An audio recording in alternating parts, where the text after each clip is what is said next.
Hi friends, నమస్తే. Welcome back to our channel. ఎలా ఉన్నారు? అందరూ బాగున్నారా?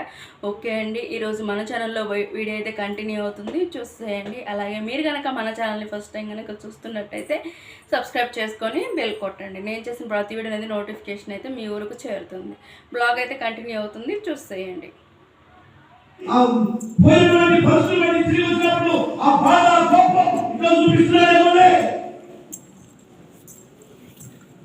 సమ్మతి పరుచుకునే హృదయాన్ని చికాకు వస్తుంది ఇంట్లోకి. సరే, సీరియల్ చూసి అనుకోవడం అనుకుంది. ఈలోపు కూలిపోయి వచ్చి ఆ పిల్లకాయ వచ్చి పొలం నుంచి అప్పుడు రాదుకుంది. సీరియల్ చూసి ముఖాన్ని అన్నా అనుకున్నా, అక్కడ చూపించుకుంటే పరిచయం ప్రయోజనకరంగా ఉంది. ఇంకేమనలేక మౌనమైపోయి మౌనంగా ఉంది. నీలో నిలచి 2 గిన్నెలు చేసిండు మా ఆయన. చూడండి, పెరుగన్నం దీంట్లో కలిపించానా, మళ్ళీ ఇంకో దీంట్లో కూడా పోసుకొని గందరగోళం చేశాడనమాట. అట్లా ఉంటుంది మా ఆయనతోటి.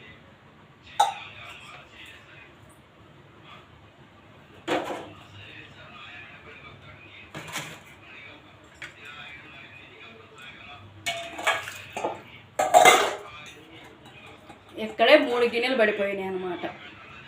ఇంకా ఎందుకు ఉండదండి ఇంట్లో పని, రెస్ట్ అనేది లేకుండా ఉంటూనే ఉంటుందన్నమాట పని నాన్ స్టాప్గా.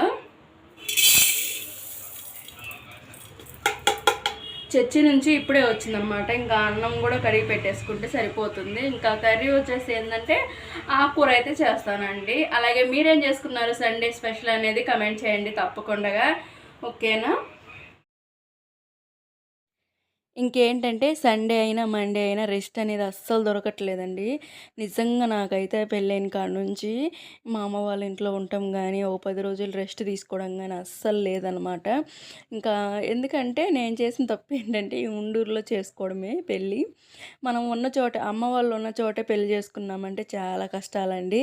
ఒక పండక్కి వెళ్ళలేము, మామూలుగా ఏదైనా ఫంక్షన్లకి వెళ్ళలేము. ఇంకేంటంటే ఎప్పుడన్నా బోర్ కొట్టేసింది మన ఇంట్లో, అమ్మ వాళ్ళ ఇంటికి వెళ్ళి 2 డేస్ ఉండాలి అనుకున్నా కూడా ఆ అవకాశం కూడా ఉండదండి.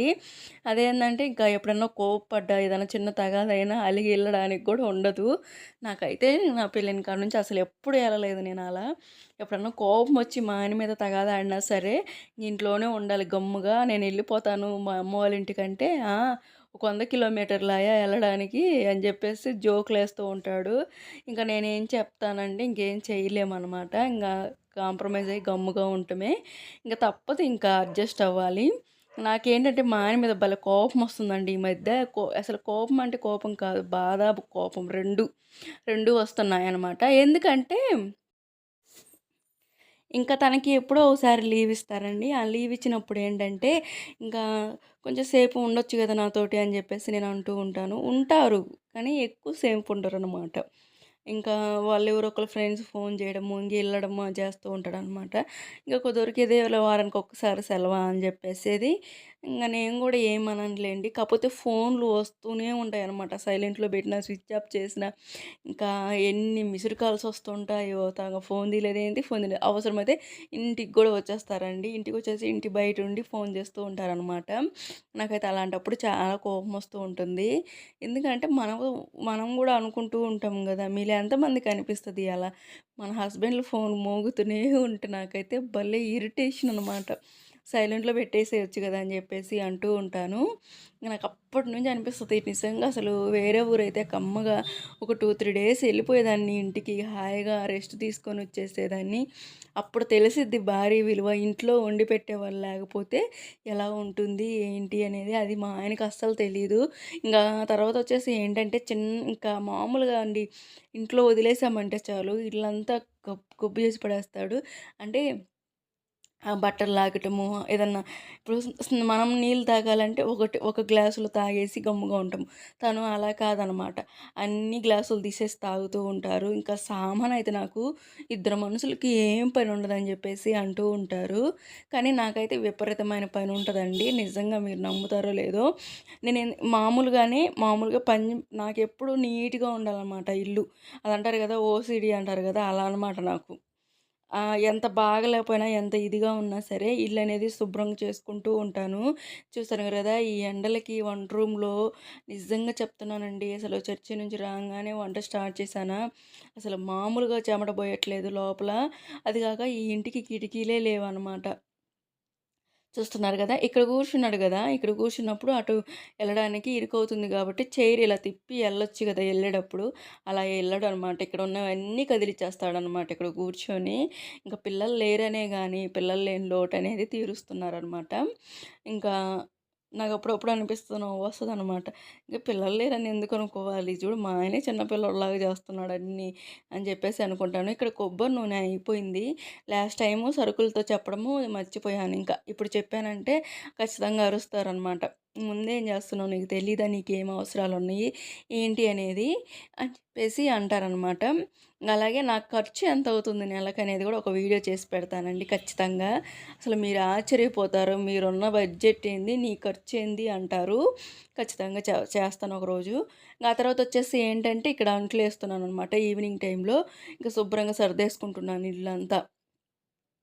చూస్తున్నారు గదా! ఎక్కడ బట్టలక్కడ ఇక్కడ బట్టలు వేరేదేసుకోబోయాడండి షర్టు. ఇదొచ్చేసి బ్లాక్ షర్టు, ఇది టీ షర్ట్ అనమాట. చూస్తున్నారు గదా! అందులో ఒకటి, ఇందులో ఒకటేసేసి వెళ్ళిపోయారు. ఇవన్నీ నేను సర్దుకోవాలి. ఈ రూమే నాకు ఎక్కువగా సర్దుకుండేది అంటే టైం పడుతూ ఉంటుంది. రోజంతా సర్దుతూనే ఉంటాను. ఎందుకంటే ఎందుకో తెలీదు, అసలు చిక్కయిపోతా ఉంటది రూమ్ అసలు. నాకే అర్థం కాదనమాట. అది పరిస్థితి అలా ఉంటుంది. ఆ తర్వాతొచ్చేసి నైట్‌కొచ్చేసి నేను రైసు, ఎగ్ కర్రీ చేద్దాం అనుకుంటున్నాను. ఎగ్స్ అయితే 6 తీసుకున్నాననమాట. ఎందుకంటే ముందొచ్చేసి ఎగ్ బిర్యానీ చేసుకుందామని జెప్పేసి అనుకున్నాను. కానీ అల్లం పేస్ట్ అవి లేవు. సరే ఇంక అవన్నీ లేకుండా ఎందుకు చేసుకోవడం అని జెప్పేసి ఇలా బాయిల్ చేస్తున్నాను. ఇవేంటంటే ఒకేసారి అయితే తినంలేండి. ఫస్ట్ బాయిల్ చేసినాక 2 తింటాము. తర్వాత 2 తింటామనమాట. అన్నం తినేటప్పుడు 2 తింటామనమాట ఇద్దరము. ఇంకా టమాటో పులుసుకి కావాల్సినవి ఇవి అయితే తయారు చేసుకున్నాను. ఆ తర్వాత వచ్చేసి కరివేపాకు లేదు, కొత్తిమీర లేదు. ఇంగేం కాదులే అని జెప్పేసి అనిపిచ్చింది. ఇంగా కొంచెం ఈ ఎగ్ కర్రీ బాగా ఇంకా టేస్ట్‌గా ఉండాలంటే మీకు తెలుసు గదండీ! మరాఠీ మొగ్గు ఏదో అంటారు గదా! ఒక చిన్న ముక్క అనేది యేసుకుంటే ఎగ్ కర్రీ అయితే చాలా టేస్ట్‌గా ఉంటుంది. అలాగే మిరియాలు గూడా కొంచెం యేసుకోండి పొడి. మిరియాల పొడి గూడా యేసుకున్నారంటే కర్రీ అనేది చాలా టేస్ట్‌గా ఉంటుంది. చూస్తున్నారు గదా! ఓ పక్కొచ్చేసి పులుసుకి కావాల్సినవన్నీ గూడా రెడీ చేసుకొని తాలింపు పెట్టేసుకున్నాను. ఇంక తర్వాతొచ్చేసి ఇక్కడ అన్నం గూడా అయిపోయిందండి. ఇంగా ఇవి గుడ్లున్నాయి గదా! అవి ఒలుచుకోవాలి. పొక్కు తీసి పక్కన పెట్టుకున్నాను. ఇక్కడొచ్చేసి ఘాట్లు కూడా పెట్టుకున్నానండి. నేనేంటంటే ఇవి ఫ్రై చేయట్లేదు ఆయిల్‌లో. ఈ కర్రీకి నేను చేసే విధానంలో ఇలానే బావుంటుందనమాట. ఇలా పెట్టుకున్నామంటే ప్రతి ఒక్కరికి తెలుసులేండి. ఘాట్లు పెట్టుకోవడం వల్ల మనకు రసం అంతా గూడా బాగా గుడ్లుకనేది పడుతుంది. మిరియాల పొడైతే ఏసానండి. అది చూయిస్తున్నాను. అంటే ముందు వీడియో తీయడం మర్చిపోయా అందుకోసమే. వాటర్ అయితే ఎక్కువ పోయానండి. మా ఆయనకి వాటర్ పోస్తే అస్సలు నచ్చదు కర్రీ అనేది. అందుకనే జస్ట్ ఎంత చిన్న టీ గ్లాస్ వాటర్ అయితే పోస్తాను. ఇంక అది సరిపోతుంది గ్రేవీ అంతా గూడా. ఎందుకంటే ఒక్క పూటకి మా ఆయనకి ఫ్రైలంటేనే ఇష్టము. కర్రీస్ అసలు నీళ్లు పోసి వండితే అసలు తినరండి. అది అట్టుంటది పరిస్థితి మాత్రం. చూస్తున్నారు గదా! ఇంగ ఆ తర్వాత ఏందంటే ఇంకేం లేదండి. అసలు వంటలు చేసి చేసి బోర్ కొట్టేసింది. నా వంటలు నేను తినలేక. ఇక్కడ నిజంగా ఇరిటేషన్ వస్తుందనమాట. Okay friends. ఈ వీడియో నచ్చితే లైక్ చేయండి. అలాగే మన ఛానల్‌ని ఫస్ట్ టైం గనక చూస్తున్నట్టయితే సబ్స్క్రైబ్ చేసుకొని బెల్ కొట్టండి. నేను చేసిన ప్రతి వీడియో అనేది నోటిఫికేషన్ మీ వరకు చేరుతుంది. ఇలా అయిందండి నా డే. సండే బ్లాగ్ అనమాట ఇదంతా కూడా. చూస్తున్నారు కదా! కొంచెం వాటర్ యాడ్ చేసుకున్నాను నేను. మా ఆయనతో గొడవైనప్పుడల్లా ఫీల్ అవుతూ ఉంటాను. వేరే ఊరైతే బాగుండేది కదా అని చెప్పేసి. హ్యాపీగా ఒక 2, 3 డేస్ ఉండొచ్చు. మన హస్బెండ్‌కి కూడా తెలుస్తుంది మన విలువ మనం ఇంట్లో లేనప్పుడు. Okay friends. ఈ వీడియో నచ్చిందనే అనుకుంటున్నాను. నచ్చితే లైక్ చేయండి, షేర్ చేయండి, కామెంట్ చేయండి. అలాగే ఈ వీడియో ఎలా ఉందనేది కూడా తప్పకుండా కామెంట్ చేయండి. ఓకేనా? మరొక వీడియోతో మీ ముందుకు వస్తాను. అంతవరకు మన ఛానల్‌ని చూస్తూనే ఉండండి. Thank you.